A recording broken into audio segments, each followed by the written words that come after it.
I'm curious actually, your perception on water fasting or fasting and taking prolonged See, periods she went of to time. food directly. Okay, fasting, not food, good. It's the opposite of food. It's time away from food and the benefits, if you believe there are any benefits from allowing ourselves to take a reset and to renegotiate our relationship with food. See, this happened in Los Angeles. A cardiac surgeon drove his… he was little fascinated with his Ford Mustang. That was his car, and he was little excited about it, and one day it started coughing a little bit. So he took it to the local mechanic and said, some problem, please fix it. He said, yeah, doc, come tomorrow morning, it'll be ready. The doctor, before going to work tomorrow morning, he went there, but it was not ready. So he said, okay, come in the evening, it'll be ready. He came in the evening, it was not ready. He said, what's the matter? You said morning, I came. He said, evening, I came, what is the issue? And the mechanic was in that kind of mood, he said, see, you're a heart surgeon, you also fix engines, I also fix engines. How come you're paid 10 times more than me? So the doctor looked at him and said, try to fix the engine when it's running, let me see. So human life and human body needs to be fixed when it's running, otherwise it's meaningless. All right, you're going to postmortem what's the point of that? We need to fix this body when it's running. If you want to fix this body when it's running, you must understand, because we're talking about something related to digestive process, these are the stages of this: ingestion, putting something inside; digestion, assimilation, excretion. These are four dimensions of food and the whole process.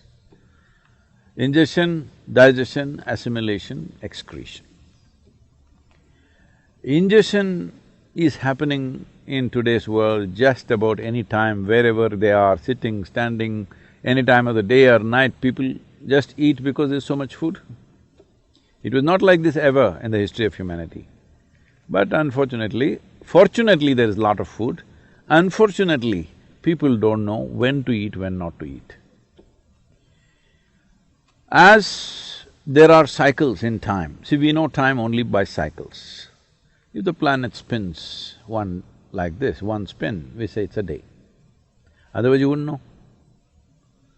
If the moon goes around, we say 1 month. If we go around the sun, then we say 1 year. So our idea of time is essentially cycles.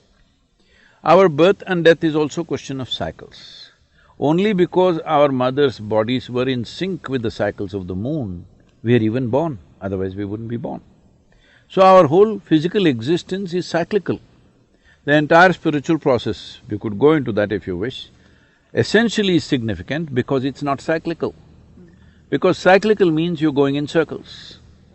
If I say you're going in circles, what does it imply? You're in a loop. You're not getting anywhere. Yeah. Usually if I leave you in desert where here there are some mountains, if there are no features, it's just sand, then people end up going in circles. That means you're not getting anywhere, that means you're lost. So the moment you are completely identified with your body and your psychological structure, you will start going in cycles. So in India, it's… in the yogic culture, it's very, very clear, this is called as samsara, that means cyclical life. So cyclical life, as good a merry-go-round it may be, you know, if you arrange it well, it's a good merry-go-round, but you're not getting anywhere. Children can enjoy a merry-go-round. If all the adults are sitting in the merry-go-round and going round and round thinking they're traveling, oh, very tragic, isn't it? So that's what happens. So the body is a cycle.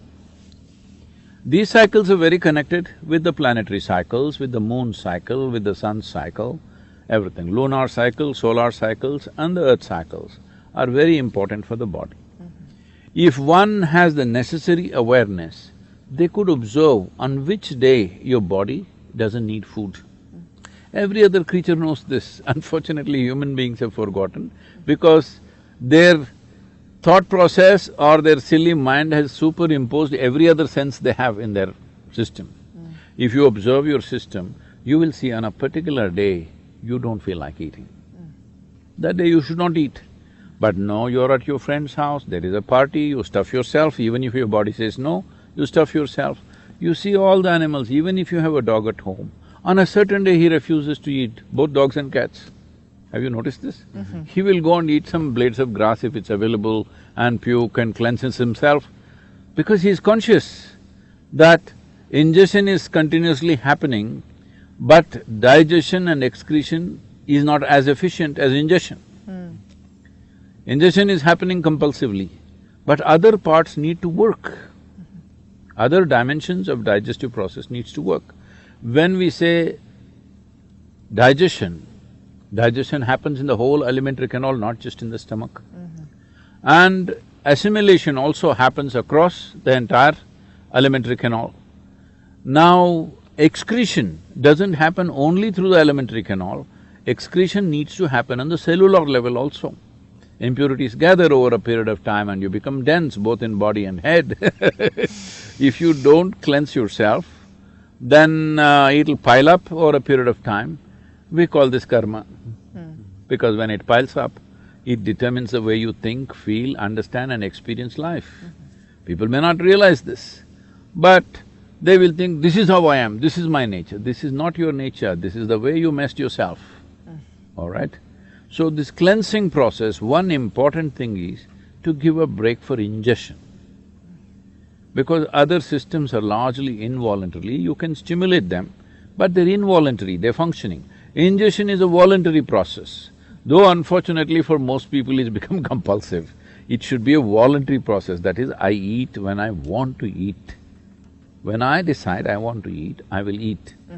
My hand doesn't decide when to eat. If there's anything, people are doing this all the time. I relate. I think if we leave a bunch of good chocolates around you, your hand will eat, not you. So ingestion should be a conscious process. To bring this consciousness, there are many methods. One is fasting. Simply denying yourself food and water could cause damage to the system. You must support it with the necessary practices. If you have the necessary practices, the need for food will come down. See, our energies are not coming only from the food that we eat. The sunlight, the air, the water, actually, if you… in the yogic sciences, we say, if you really keep your system well, 60 to 70% of your energy should come from these three factors: sunlight, air, water. Another 40% should come from the food that you eat. So naturally, amount of volume of food that you eat will compress. I must tell you about myself. When I was young, I'm a big eater. I never became big because my activity was immense. But today what I eat is actually 1/10 or less than 1/10 of what I used to eat at that time. From the age of 19 till now, I'm still the same weight, what I was at 19. Only thing is, at that time, all the weight was on my shoulders. Now because of this gravity continuously working on me, kind of pulled it down a little bit. But I kept myself up. So fasting as a process must be done with necessary understanding. If people don't have that awareness, in India we fixed the 11th day of the moon cycle, you must fast. If you're not able to fast, you go on something very light, it's called palhar. That means you go on fruit diet. Because fruit is a substance which is over 90% water, and you must eat water, not drink water. This is the yogic science. As far as possible, you eat water. You always be conscious about the food that you're eating, what is the water content. Like a South Indian meal, if you eat, a cooked meal I'm talking about, if you eat, very easily 60–70% water. In fact, more. In some of the foods, it's much more. But now the food that you're eating here, you're eating bread, which was baked a month ago probably. Is that minimum? Even in so-called organic shops, it's at least a month or at least a week. Yeah. Nobody is going and getting fresh bread and come, and anyway, the way the bread is baked, it doesn't have water in it, very, very little water. So of course you're compensating that with a bucket of Coca-Cola or something like that. Right? Yeah. I said a bucket, A not bucket a is a good amount of Coca-Cola. Because it's this big. Yeah. So, but that doesn't work like that. If you drink any liquid along with your food, the acids that are necessary for digestive process will get diluted. Your whole digestive process gets inefficient. Because food when it goes in, if it contains water, it assists. But if you put any liquid on top of it, you will see the food will remain in the stomach bag for too long. We are very concerned about this always in the yogic culture and life, that we don't want food to remain in our stomach bag for more than 2.5 hours maximum. In 2.5 hours' time, it doesn't matter what I've eaten, how much I've eaten, it must go into other parts. If it remains there, it makes you dull. It makes you lose your sense of perception.